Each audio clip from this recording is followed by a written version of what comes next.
I can still hear the sea tonight. The wind has changed, and so has everything else. We are just a few hundred miles from Gaza, and every mile feels like a heartbeat waiting to stop. I'm standing on the deck of the Elma, the mothership. The ocean is black, the stars barely breathing through the clouds. We are 40 vessels strong, 40 souls of defiance, floating into the unknown. They call us the Global Freedom Flotilla.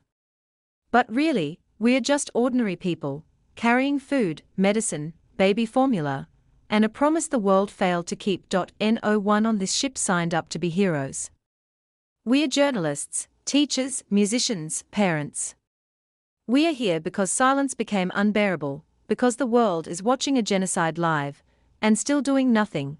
The first drone came 3 nights ago. A tiny flicker in the sky, then another, and another. Within minutes, 15 of them hovered above us, like metal vultures circling their prey. We could hear the hum, that high, cold sound, before the explosions began. One vessel went dark, another caught fire, and for 3 hours, we waited in the dark, each of us wondering if our ship would be next. You can't describe that kind of silence, the silence between fear and faith. Someone whispered, "Ya Allah, just let it be quick." Someone else clutched a radio, calling names we'd never hear back. That night, I understood what it means to live as Palestinians do, to never know which breath might be your last. For us, it was only a taste. For them, it's every single day. We've been at sea for weeks. Our boats have broken down, fuel has been drained, papers sabotaged, ports closed to us. But we keep moving.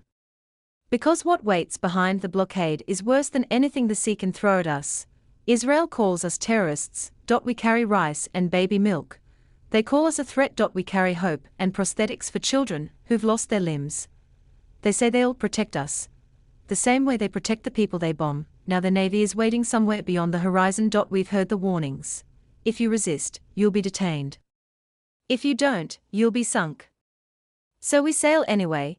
I keep thinking of the families in Gaza, of the children who don't even cry anymore because they've learned that tears don't stop bombs. I think of the hospitals without light. Of women giving birth in tents. Of men digging through rubble with their hands, searching for their children. They asked for help, and the world sent silence. So we became the noise. Yesterday, we saw the Turkish and Italian naval ships in the distance, shadows of power. Some on board felt safer. I didn't. Governments don't send ships out of love. They send them out of fear, fear of being remembered for doing nothing. The truth is, even now, we are alone. If we are attacked tonight, if we are captured, it will be another war crime, another line in history's endless list of crimes the world ignored.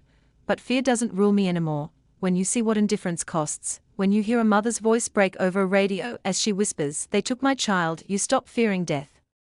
You start fearing a world without empathy. We've all written letters to our families. Some of us recorded videos, final words, just in case. I told mine not to cry, not to curse the sea, not to hate the cause that took me, because this isn't about martyrdom. It's about duty. If I die out here, know this, I hold my government responsible.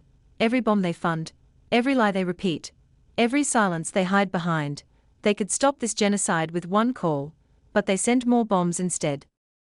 They say if we make it to Gaza, we'll open a corridor, a path for real aid to flow in, and if we fail, if they intercept us, then we still win, because the world will see what happens when people refuse to look away. Either way, the truth sails with us. Tonight, the air is colder. The radio is quiet. The captain says we are entering the red zone. Within hours. I look at the horizon, and I can almost see Gaza. Or maybe I'm just imagining it. A flicker of lights. A place the world has tried to erase. And as I stand here, the waves rising beneath my feet, I whisper what we all whisper when the engines go silent. We are coming. Gaza. We are coming, even if we never arrive.